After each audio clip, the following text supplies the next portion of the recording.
fans love it because they're connecting with the athletes. The athletes love it because it gives them even more of a voice. I think the media likes it because it's our way of keeping on top of everything.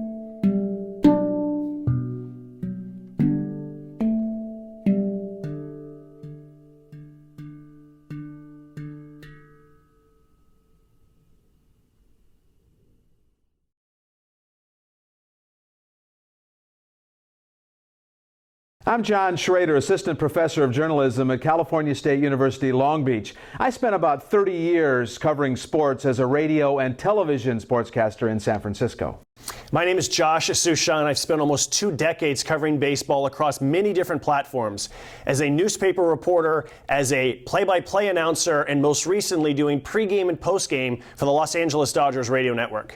We wanted to get an idea of the effect, the impact of social media on the coverage of sports, specifically Major League Baseball. So we spent a couple of weekends covering the Angels and the Dodgers and tried to talk to as many people as possible to get a little bit of an idea. Yeah, and what we found is a lot of different ideas about how covering sports, specifically baseball, has changed over the last 2, 5, 10 years, and the different ways that people have embraced the new technology.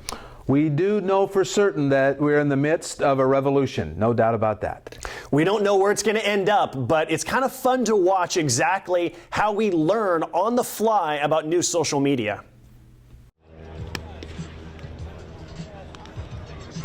Athletes as they take over downtown LA, June 28th through July 1st.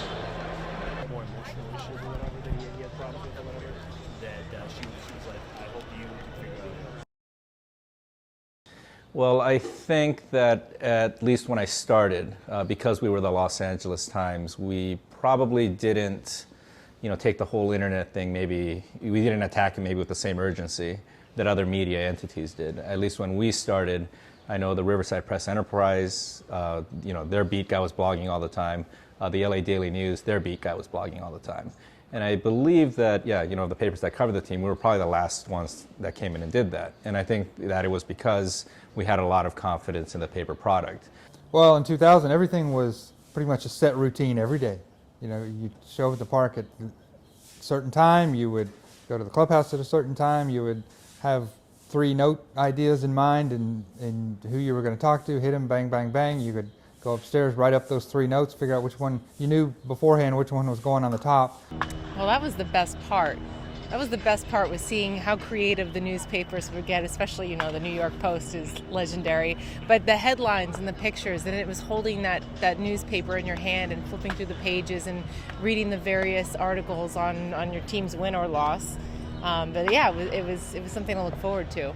Give an example of the deadlines that you were under as a newspaper reporter 10 years ago, even 5 years ago, and the deadlines that everybody is under nowadays. Well, I thought they were pretty tough when I was working back east. So I worked in New York and covered the Yankees.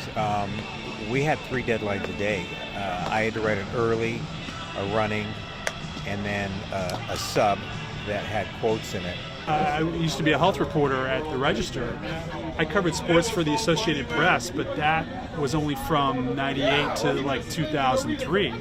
And since then, it's so different. And back then, Twitter didn't exist.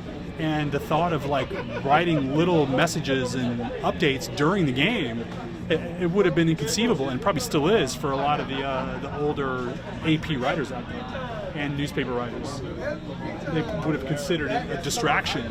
Obviously, as kind of the years have gone by, and we're kind of seeing that we're going to have to embrace the internet whether we want to or not. We've been encouraged more to tweet, to use Twitter, and now there is a full-time Dodgers blog, and we actually went out of our way now to hire a full-time Dodgers blogger so that I wouldn't have to be doing both, the daily stuff for the paper and the blog. Not that I don't post on the blog, but I'm definitely doing a lot more on the web than I did 5 years ago. I mean, it's a complete 180, because we used to, we would know about something at 4 o'clock in the afternoon, and it would be like, hey, do you have this alone? And if the answer was yes, we would take the chance that we could hold it till 11 o'clock, the paper would come out, nobody else would know, and everybody would be surprised the next morning. Now, 30 seconds after you learn it, you better get something up. You know, you're tweeting it, you're blogging it, you're getting it up right away. You know, you work for a website, there's no space limitations, but at the same time, there's no formatted template or anything like that. It's whatever is going on every day. Maybe some nights you write a column after the game. Maybe some nights you just write a blog post. Maybe you really don't do a notebook at all because there's no reason to. You know, notebooks were kind of born out of space limitations. It was a place to dump 3 different stories and combine them into one story and split it up into blocks. Whereas on the web, you don't need to do that because every story can have a headline on it, even if it's a 1-paragraph story. You're one of the few people who's been allowed to still write long-form journalism, big, long takeout features. Is there still a market for that? I hope so. Right? I hope so. I think there is, but I think that you have to be judicious about when you do it.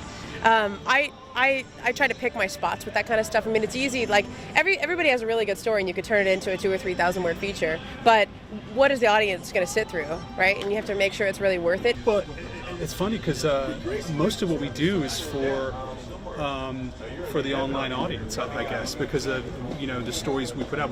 We produce more than we could ever fit in a newspaper, but we're still. I mean, you still have to be conscious of the print deadline. I mean. Most nights our deadline for the print edition is about 10:30 p.m. So the game Wednesday night at Dodger Stadium ended at exactly 10:20. So I have to think about print because we have to have something in the paper. A lot of people still want to get their game coverage that way. Sunday, see how he comes out of his Sunday bullpen, and then we can make a determination of where he slots in if he's ready to pitch. The offense knows it's got to step up, but when you have a pitcher like that and you have a staff like that, it's almost like. Well, we could still win 2-1, right? Yeah. Well, you have to have confidence you're going to go out there and win on any given day. I wonder if you can put the cap back on that bottle because it's sort of what it's just become now. And it's so easy, right? I mean, I could literally stand here, talk to Mike Scioscia, get an update, and tweet it on my phone in 2 seconds. I think in some ways it's devaluing news and actual reporting because that's really just about access, right? That's about I was here and I heard it, so I'm going to tweet it, as opposed to actually making the calls and doing some real reporting.